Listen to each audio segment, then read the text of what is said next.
Yo, YouTube, what's up with your boy, Sports and Fitness Rant? I'm back, guys. Click that like button.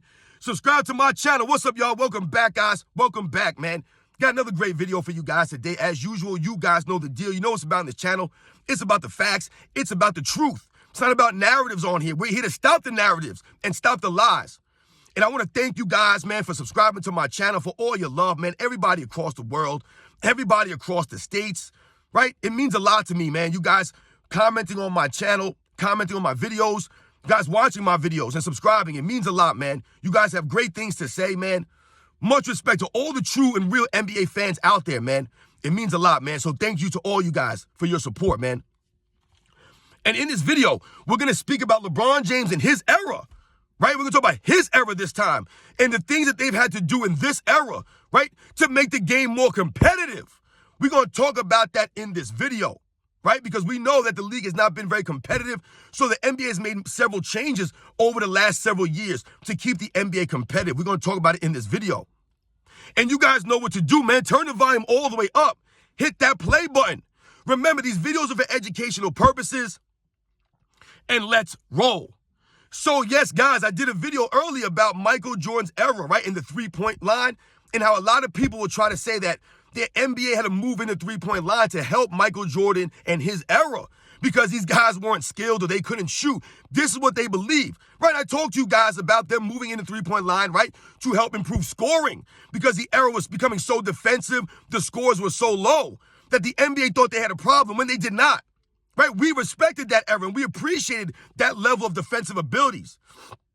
But the NBA wanted to increase scoring by moving in the three-point line, and right, to get these guys to shoot more threes, right? It ended up not working out for them, right? But when we talk about the LeBron James era, right, and we do the same thing, right? We keep that same energy for the LeBron James era, and we start pointing out things that they've done in this era to change the game, to make it what? More competitive. Right? Because that's one of the things that we're always pointing to in this era is the lack of competitiveness by a lot of these players, right? The team hopping, right? The teaming up together, right? The load management, all these other things. It points to a lack of competitiveness by these guys in this era, the LeBron James era. So let's think of and compare this LeBron James era when they try to tear down Michael Jordan's era by saying they moved the three-point line in, right, as a gimmick. Right? They try to make it seem as if these guys weren't skilled or anything like that. Let's point to some of the changes they've made in the LeBron James era. So what have they done in the LeBron James era? Well, they've had to come out with rules, right, and guidelines for load management. Load management. I never remember hearing that name or that word in the 90s when Michael Jordan played in his era. They didn't have to worry about these guys sitting out games or missing games. This is one of the things that we lament about this era, which is why they had to come up with guidelines for load management because these guys have abused it, right? They're just sitting out games now for no reason. They're taking mental days off. They're taking breaks for rest. This is the LeBron James era, right? So in his era, they've done load management so often and they abused it so much that the NBA felt the need to come out with guidelines and punishments for teams and players that sit out for no reason. Because you'll go to a game and the entire starting lineup will be out. They'll all be out. All the main players will be out.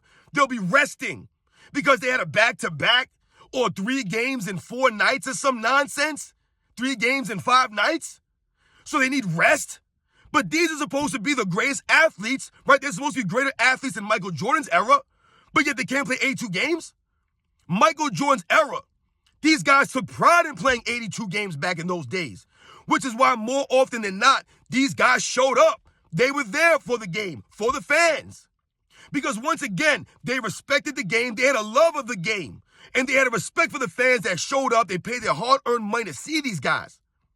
Right, you guys remember, Michael Jordan had a love of the game clause in his contract, while guys like LeBron James have no trade clauses in their contracts. You see the difference of mentality here, right? So that's one negative on the LeBron James era, load management guidelines and rules, because these guys have abused it. That wasn't so in Michael Jordan's era. You could guarantee, and you could go to a game, and you know these guys would be there. They'll show up. Once again, these guys took pride in playing 82 games. This era now, they want the league to shorten the season. They only want to play 50 games, 60 games, right? They only want to play when they want to. They don't want to play back-to-backs. These guys are a joke, man. They're soft. This is the LeBron James era. What else have they done in LeBron James era, right, to keep the game competitive? Load management's one. How about the flopping rules, right? Flopping. I don't ever remember flopping being so bad in the 90s where they had to come up with rules and penalties for flopping. But in the LeBron James era, which LeBron James is a culprit of flopping, right? We have the video footage of this man flopping for years now, right? So LeBron James has never been above this. So he does the same thing a lot of these other guys are doing, right? The biggest stars in the league are flopping. It's embarrassing for the league. It shows a lack of competitiveness, right?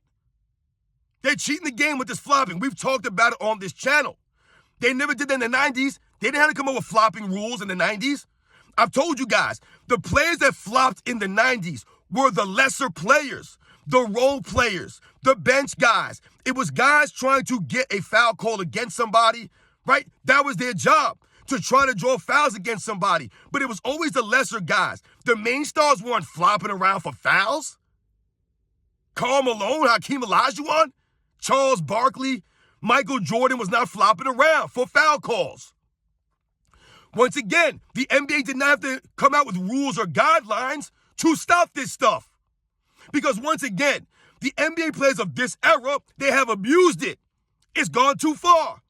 And what? We do not respect it. Once again, people can't watch the NBA now, right? And flopping is part of the reason, right? It shows these guys cheating the game, not giving the real effort, right? Not being real. So another way that they've had to make adjustments in the LeBron James era, the flopping, which LeBron James does. We've talked about on this channel. The video proof is out there. What else have they had to do in the LeBron James era to keep the game competitive? What else? A play-in tournament? They came in with a play-in tournament. Only in the LeBron James era would they need a play-in tournament to keep the games competitive, to keep the league competitive? This play-in tournament is corny, man. Corny. Because once again, what do a lot of people in this era point to? They'll point to the other eras, and they'll point to their playoffs, and they'll point to teams that made the playoffs, and teams who did not make the playoffs, all this stuff. Meanwhile, you have a play-in tournament now. So all these mediocre teams, they'll make the playoffs, they'll make the play-in. Once again, you're lowering the bar, right? You're lowering the standard for these guys, right? You're allowing them to lollygag during the season, and they can still make the play-in and go on a run. This is what the NBA has implemented during the LeBron James era, a play-in tournament. Nonsense, man. They didn't need that stuff in the Michael Jordan era of the 90s. They didn't need a play-in tournament to help with ratings and all this other nonsense. Once again, this era not living up to the other hype or living up to the past eras. They're not. This era is not. So they needed to create a play-in tournament. Nonsense, man. Once again, nonsense. And what else have they done in this era? An in-season tournament? Now we have an in-season tournament now. What is going on here? More incentives for the players. Because once again, guys, all this comes back to the same thing, guys. It comes back to the competitiveness of the league, guys, right? And trying to incentivize these players to compete, to show up for their games, to honor their contracts, to play 82 games, to not flop around. That's what this all comes down to. The league trying to hold these guys to a standard, trying to hold them accountable for sitting out games for rest and for mental breaks. Fans just show up to see these guys. They're not there. Guys are picking and choosing what teams they want to play against. They're flopping around.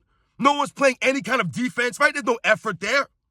This is what the LeBron James era has given to us. So the NBA has had to make all these changes. And that's why people like me who grew up watching the 90s, we laugh. Because you'll really hear people talk about, oh, they had to move in the three-point line from Michael Jordan's era. Once again, let's remember, the NBA moved the three-point line in a year after Michael Jordan retired, right? Not when he was in the league, a year after he retired. Then they moved the line in. So let's get that straight right there. Secondly, the NBA did not move the three-point line in due to lack of viewership or lack of competitiveness or any of that nonsense. They moved the three-point line in to try to entice these guys to shoot more so that they can get increased scoring. Because once again, the NBA, for some reason, thinks that the more points you score, the more exciting the game is, which we obviously can tell it's not. Because scoring is out of control now and no one's watching. No one's watching. The ratings are low. They're not where they were in the 90s. Nowhere near it. Once again, I've told you guys, the players don't have really personalities like they did back in the day. They don't got no charisma, no swag. These guys are weirdos. They don't make any sense. They're a bunch of fools. They have no fundamentals. They have no sportsmanship. They have no honor, no integrity, no class. Most of these guys. That's the problem with the NBA right now.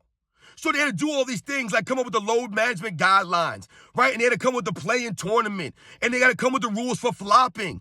And then they had to come in with the in-season tour. I mean, all this nonsense to try to help these guys and give them incentives to compete. Just to incentivize these guys to show up to work. Think about it, guys. These guys are getting paid all kinds of money.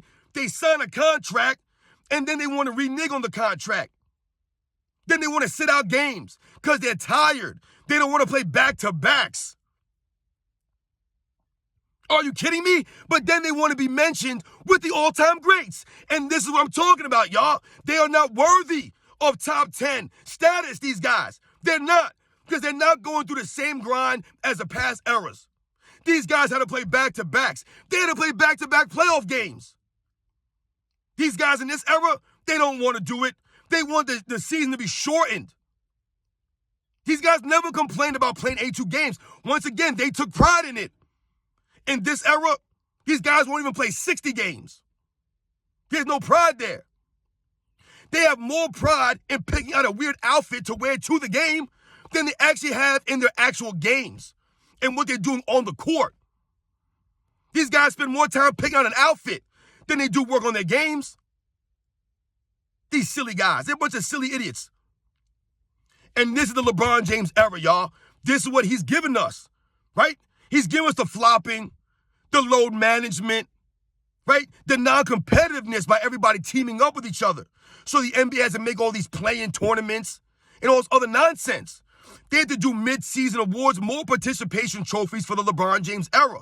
The Western Conference Finals MVP, the Eastern Conference Finals MVP. What kind of nonsense is this? Are they going to start giving out these awards for the guys from the past?